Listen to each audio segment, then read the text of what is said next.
तो कहानी के शुरू में हमें एक आदमी दिखाया जाता है जो पहाड़ी रेगिस्तान रास्ते से गुजरता घर की तरफ जा रहा था। इसी बीच जब वो अपनी गाड़ी रोकता है तो बाहर निकलकर वहाँ वो दूर आसमान से गिरती रोशनी देखता है। जब वो उसे देखने उसके पास जाता है तो वहाँ पर बहुत बड़ा अंडा था। वो अब उसकी तस्वीर बनाकर फोन में लेकर टेस्ट करने लगता है, पर तभी वहाँ एक बहुत बड़ा एलियन आ जाता है जो दिखने में बिल्कुल डायनासोर की तरह लग रहा था, जिसे देखकर वो आदमी बहुत डर जाता है और वहाँ से अपनी गाड़ी में बैठकर गाड़ी को तेजी से भगाता है। पर एलियन ने उसे पकड़ लिया था, अपने टेंटिकल से पकड़कर मार देता है, फिर उसका सारा खून चूस लेता है। इसके बाद कहानी में हमें पास ही की जगह को दिखाया जाता है जहाँ पर एक कैंप था। कैंप के लीडर्स आपस में बात कर रहे थे कि कुछ देर के बाद उनके कैंप में ट्रिप के लिए कुछ लोग आने वाले हैं। उनके इस कैंप में कुछ और भी साथी थे, जिनमें एक लड़का जिसका नाम रॉड था, वो भी इस ग्रुप के साथ मिलकर काम किया करता था। फिर इसके कुछ देर के बाद यहाँ पर एक हेलीकॉप्टर आता है जिसमें कुछ लड़के लड़कियाँ थी जो यहाँ पर ट्रिप के लिए आए थे। इनमें एक लड़का जो बहुत ही नखरे में था, यहाँ तक कि उसे अपना सामान उठाना भी पसंद नहीं था। रॉड के अंकल को उसका ऐसा रवैया पसंद नहीं आता। वो उसे कहते हैं, देखो यहाँ पर तुम्हें सारे काम खुद ही करने हैं, यहाँ पर तुम्हारा कोई नौकर नहीं है। जिसके बाद पायलट सभी को रेगिस्तान के बीचों बीच छोड़ जाता है और कहता है कि मैं आप लोगों को यहाँ से तभी लेने आऊंगा जब आप लोगों का ट्रिप खत्म हो जाएगा, और इससे पहले आप लोग मुझे नहीं बुलाएंगे। ये सब ग्रुप की लीडर क्लेर से कहकर चला गया था। वो यहाँ पर सबको समझाती है कि आप लोगों को यहाँ पर कोई भी डिजिटल चीज का इस्तेमाल नहीं करना, जैसे कि आपके मोबाइल्स वगैरह, और सबको नेचर यानी कुदरत में रहना सीखना होगा। इसीलिए ये सबसे मोबाइल फोन्स भी ले लेती है। क्लेरी सबको समझाती है कि हमें अपनी पहली मंजिल तक पहुँचने के लिए 15 मील का सफर तय करना है, इसीलिए हमें लगातार चलना होगा। रॉड के अंकल उनको चलते हुए कहते हैं कि किसी को भी अपना सफर भागकर या जल्दी जल्दी तय नहीं करना, क्योंकि यहाँ के मौसम में आप लोग थक कर बीमार हो जाओगे। उधर ही रॉड भी इनके साथ था। वो इन्हीं ग्रुप में एक लड़की जिसका नाम कॉर्टनी था, वो उसके पीछे चल रहा था, पर ये बात कॉर्टनी को अच्छी नहीं लगती, इसीलिए वो रॉड को उससे आगे चलने का कहती है। चलते चलते इन सबको शाम हो गई थी। ये सभी रास्ते में टेंट लगाते हैं और सो जाते हैं। तभी रात को रॉड के अंकल को सोते हुए किसी किस्म की आवाज आ रही थी। जब वो अपने टेंट से बाहर निकल देखते हैं तो वहाँ पर जंगली घोड़ों का झुंड था जो भागकर इनकी तरफ आ रहा था। ये जल्दी से सबको टेंट से बाहर निकलने का कहते हैं। सब टेंट से बाहर आ गए थे, पर रॉड देखता है कि कॉर्टनी अभी भी अपने टेंट में ही फंसी हुई थी। वो जाकर उसकी मदद करता है और उसे बचा लेता है। ग्रुप का एक लड़का क्लेरी से कहता है कि हम यहाँ पर घोड़ों के हमले से मर भी सकते थे, आप लोग हमारा क्या ख्याल रख रहे हैं। मगर वो उसे शांत करती है और फिर सबको अपना सामान समेटने का कहती है। वो ये भी बताती है कि हमें जल्दी यहाँ से जाना होगा, यहाँ पर हमें खतरा है, और निकल जाते हैं। ये सभी चलते हुए काफी आगे तक आ गए थे। सब उस जगह पर पहुंच गए थे जहाँ पर आसमान से रोशनी गिरी थी, मतलब वही जगह जो हमने कहानी के शुरू में देखी थी। जब ये वहाँ जाते हैं तो वहाँ पर उस आदमी का फोन में मिलता है जिसको एलियन ने मार दिया था। वहाँ पर पड़े वो उसी अंडे को भी देखते हैं। उसे देखकर सब अपने अपने तरीके से सोचने लगे थे। तभी वहीं पर क्लेरी और रॉड के अंकल उस जगह का मुआयना करने लगते हैं तो वहाँ पर उन्हें उस आदमी की गाड़ी दिखाई देती है जिसको एलियन ने मार दिया था। रॉड के अंकल जब उस गाड़ी का दरवाजा खोलते हैं तो उसमें उस आदमी की लाश थी जिसमें से सारा खून गायब था। रॉड के अंकल सोचते हैं ये परेशानी बहुत बड़ी है, यहाँ पर बहुत बड़ा खतरा है, इसीलिए हमें जल्दी यहाँ से चलना होगा। पर क्लेरी उन्हें मना करती है, कहती है हम ऐसे अपने ट्रिप को बीच में खत्म करके नहीं जा सकते, क्योंकि कुछ वक्त पहले हमारा एग्रीमेंट साइन हुआ है, हम जेल में भी जा सकते हैं और हमारा टूरिस्ट गाइड का लाइसेंस भी कैंसिल हो जाएगा। ये बात सुनकर रॉड के अंकल बहुत नाराज हो जाते हैं क्योंकि उन्हें इस बात के बारे में कुछ भी नहीं पता था। क्लेरी ये भी कहती है कि ये बात रॉड को नहीं पता चलनी चाहिए कि हमने यहाँ पर किसी आदमी की लाश को देखा है। ये सब वो रॉड के अंकल को सब जाकर जाने लगती है। कुछ वक्त के बाद रात भी हो गई थी। अब ये सभी यहाँ पर टेंट लगाकर इसी जगह पर रात गुजारने का फैसला करते हैं। तभी इनके ग्रुप का एक लड़का वॉशरूम जाता है। रॉड के अंकल रॉड को उसके साथ जाने का कहते हैं, मगर वो लड़का उसे साथ ले जाने से मना कर देता है। जब ये बात रॉड के अंकल को पता चलती है तो वो उस पर बहुत नाराज होते हैं, कहते हैं कि तुमने उसे अकेले क्यों जाने दिया जंगल में, वो हमारी जिम्मेदारी है। अब वो जल्दी से उस लड़के के पीछे जाते हैं, लेकिन वो लड़का उन पर भी गुस्सा कर रहा था। रॉड के अंकल उसकी बात सुनकर वहीं दूर जाकर खड़े हो जाते हैं। तभी हम यहाँ पर उसी एलियन को देखते हैं, डायनासोर की तरह खतरनाक एलियन। वो एलियन उस लड़के पर हमला करने वाला था। तभी उसके दरमियान में रॉड के अंकल आ गए थे जो उस लड़के को भागने का कहते हैं। वो तो वहाँ से भाग गया था, पर रॉड के अंकल को उस एलियन ने अपने टेंटिकल से पकड़ लिया था।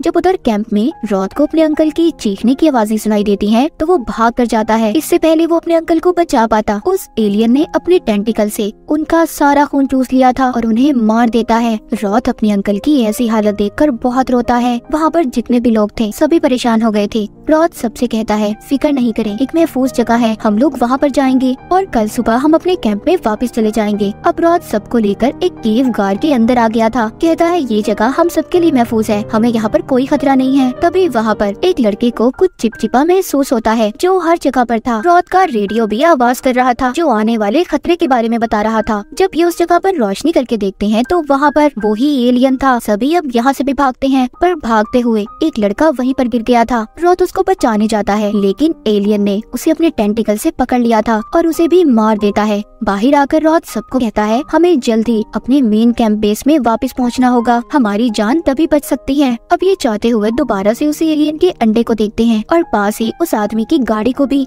रॉथ क्लेरी से पूछता है, क्या तुम जानती हो इस बारे में? वो कहती है, हाँ। अब रॉथ को क्लेरी पर गुस्सा आ रहा था। वो कहता है, तुम इस बात के बारे में जानती थी, तुमने मुझे पहले क्यों नहीं बताया? इतने लोगों की जिंदगी को तुमने खतरे में डाल दिया। रॉथ सबको लेकर वापिस से उसी जगह पर आ जाता है जहाँ से इन्होंने अपने सफर को शुरू किया था और सबको उनके फोन्स भी वापस कर देता है। क्लेरी सबको कहती है, हमें हेलीकॉप्टर कल सुबह को लेने आएगा, इसलिए आज रात हमने यहीं पर गुजारनी है। तभी इनके ग्रुप की लड़की ये देखती है कि रॉथ का रेडियो दोबारा से आवाज कर रहा था। तभी रॉथ सबको एक कमरे में जाने का कहता है, लेकिन अब वहाँ पर भी एलियन आ चुका था। वो एक लड़के पर हमला करने की कोशिश करता है, पर रॉथ वहाँ पर अपनी गन लेकर उसका मुकाबला कर रहा था। रॉथ सबको एक कमरे में ले जाकर दरवाजे को बंद कर देता है। तभी वहाँ पर वो ये देखता है कि उनके ग्रुप में क्लेरी और एक लड़की नहीं थी, उधर वो दोनों बाथरूम में छुपी हुई थी। पर एलियन को उनके बारे में भी पता चल गया था, वो उनकी तरफ बढ़ रहा था। रॉथ अपना दरवाजा खोलकर उनको बचाना चाहता था, पर एक लड़का उसे ऐसा करने से मना करता है। वो कहता है कि अगर तुम दरवाजा खोलकर बाहर गए तो हम सबकी जान को खतरा हो सकता है। लेकिन रॉथ उस लड़के की बात को नहीं मानता और उसे गन मारकर बेहोश कर देता है। बाहर क्लेरी और उसके साथ जो लड़की थी वो एलियन से अपनी जान बचाकर भाग रही थी। वहाँ पर पहुँच जाती है जहाँ पर बाकी के लोग थे। दूसरी लड़की तो दरवाजा खोलकर अंदर चली गई थी, पर बेचारी क्लेरी बाहर ही रह जाती है। वो एलियन अभी भी इनका पीछा कर रहा था और आकर अपने टेंटिकल से क्लेरी को पकड़ लेता है। वो उसे भी मारने वाला था, पर रॉथ अपनी गन से उस पर गोली चलाता है। एलियन ने क्लेरी को तो छोड़ दिया था, लेकिन अब बहुत देर हो चुकी थी। एलियन ने क्लेरी के सारे खून को निकाल लिया था, वो मरने वाली थी। वो रॉथ से कहती है कि मुझसे गलती हो गई कि मैंने तुम्हें नहीं बताया, तुम सबको यहाँ से लेकर चले जाओ। इतना कहने के बाद उसकी भी मौत हो जाती है। रॉथ अब दोबारा से चेक करता है, पर अब इस बार रेडियो पर उसके कोई आवाज नहीं थी। वो सबसे कहता है कि आज रात हम सबको इसी कमरे में रहना होगा। रात को रॉथ कॉर्टनी को अपने बचपन की बातें बताता है। कहता है, मेरा इस दुनिया में कोई नहीं था और मुझे मेरे अंकल नहीं पाला था,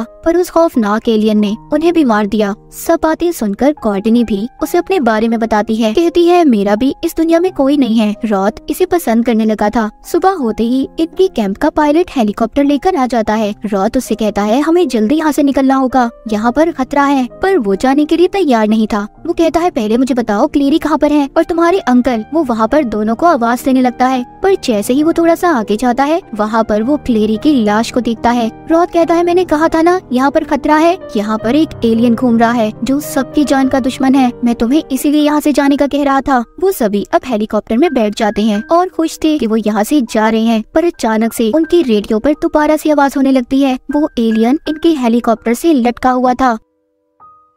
रॉथ उस पर अपनी गन से गोली चलाता है, पर वो एलियन उनकी ग्रुप की एक लड़की को पकड़कर उसका खून पीने लगता है। रॉथ बाकियों की जान बचाने के लिए सबसे कहता है कि नीचे कूद जाओ। सभी ऐसा ही करते हैं, पर हेलीकॉप्टर का पायलट उस एलियन को खत्म करने का सोचता है। वो अपने हेलीकॉप्टर को पहाड़ में देकर मारता है, जिससे वो तो तबाह हो गया था। सब अब ये समझ रहे थे कि साथ में उसने एलियन को भी मार दिया, पर रॉथ कहता है, मुझे लगता है वो एलियन अभी भी जिंदा है। वो सबसे यहाँ पर करीबी एक फार्म हाउस पर जाने का कहता है जो इसकी साथी का ही था। वो कहता है, हम वहाँ पर जाकर बच सकते हैं। तभी वहाँ पर एक लड़का जाने से मना कर देता है क्योंकि वो बहुत ज्यादा थक गया था। रॉथ कहता है, हमें चलते रहना होगा, लेकिन वो लड़का अब रॉथ पर हमला करता है और उससे लड़ने लगता है। रॉथ भी उसे मारता है। कहता है, तुम्हें हमारे साथ आना है तो आओ, वरना यहीं पर रहो। अब खैर ये सभी फार्म हाउस पर आ जाते हैं, जहाँ पहुँचकर रॉथ अपनी साथी को एलियन वाले हादसे के बारे में बताता है। वो तो सुनकर डर गई थी और जल्दी से पुलिस को भी फोन कर देती है। तभी हम देखते हैं उनके रेडियो पर फिर से आवाज आने लगी थी। यहाँ पर वो लड़का जब ये देखता है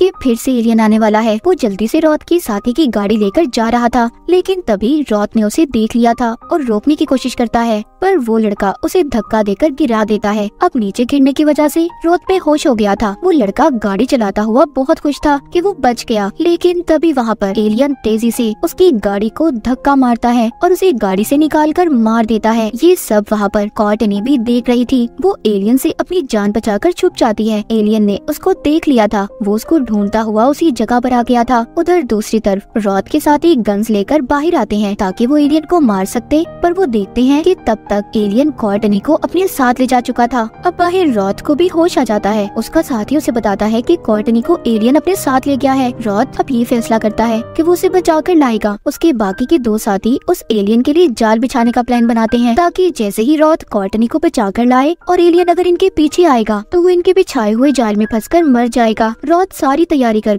कॉर्टनी को अकेले ही बचाने निकल जाता है। उसका साथी उसे बॉम्ब भी देता है ताकि खतरे के वक्त वो इन्हें इस्तेमाल कर सके। इसके बाद रॉथ बाइक लेकर उसी केव गार के अंदर जाता है जहाँ पर ये पहले गए थे, क्योंकि वो जानता था कि वो एलियन वहीं पर रहता है। वो केव के अंदर आकर कॉर्टनी को देखता है जिसके ऊपर एलियन का बच्चा था जो आहिस्ता आहिस्ता उसका खून पी रहा था। यहाँ पर हमें पता चलता है जो अंडा हमने कहानी के शुरू में देखा था उसी में से ये एलियन का बच्चा निकला था। अब उस एलियन के बच्चे को देखकर रॉथ को बहुत गुस्सा आता है और वो एक ही गोली चलाकर उसे मार देता है। जब गोली की आवाज सुनकर बड़ा एलियन आता है जो अपने मरे हुए बच्चे को देखकर बहुत गुस्से में आ गया था। उस एलियन से बचने के लिए रॉथ उस केव में बॉम्ब फेंकता है ताकि वो एलियन मर जाए, पर ऐसा कुछ नहीं होता, वो अभी भी जिंदा था। रॉथ अब जल्दी से कॉर्टनी को लेकर बाइक पर बिठाकर उसे वहाँ से ले आया था, पर अभी भी एलियन उनका पीछा कर रहा था। फार्म हाउस पर ले आया था जहाँ पर रॉथ के साथियों ने एलियन को मारने के लिए जाल बिछाया हुआ था। उसके साथियों से बताते हैं हम दो तरीकों से एलियन को मार सकते हैं, या तो बिजली से या फिर फ्यूल में ब्लास्ट करने से। वो अपने जाल को सेट कर रहे थे, पर तभी यहाँ पर एलियन आ गया था जो रॉथ के साथी को मारने लगता है, लेकिन रॉथ उसका ध्यान अपनी तरफ करके उसी तरफ ले आता है जहाँ पर बिजली थी, जिधर करंट का जाल बिछाया हुआ था। रॉथ तो वहाँ से ऊपर छलांग लगा देता है, पर एलियन को बिजली के झटके लगते हैं, लेकिन तब भी उसे कुछ नहीं हुआ था। अब रॉथ के साथी एक छोटा ट्रक लेकर उस एलियन की तरफ बढ़ती है ताकि वो उसको धक्का लगाकर फ्यूल वाली जगह पर भेजकर ब्लास्ट कर सके, पर रॉथ उसे ऐसा करने से रोकता है और कहता है ऐसा करने से तुम्हारी जान को भी खतरा हो सकता है, पर वो नहीं सुनती और एलियन की तरफ बढ़ती है। जैसे ही वो उसे जोर से धक्का देकर फ्यूल की तरफ फेंकती है, एक जोरदार धमाका होता है, लेकिन उस धमाके में रॉथ की साथी तो मर गई थी, पर अब भी एलियन को कुछ नहीं हुआ था। रॉथ समझ गया था कि इस एलियन का जिस्म बहुत मजबूत है, पर ये अंदर से उतना ही नाजुक। वो एक बॉम्ब को लेकर उसके टेंटिकल के अंदर डाल देता है, जिस वजह से एलियन फट जाता है। उसके जिस्म के सैकड़ों टुकड़े हो गए थे। इस तरह से वो एलियन खत्म हो जाता है। एलियन के मरने के बाद रॉथ, कॉर्टनी और उनका एक साथी सुकून का सांस लेते हैं, जिसके बाद पुलिस भी वहाँ पर आ गई थी और इसी के साथ खौफनाक एलियन की कहानी यहीं पर खत्म हो जाती है।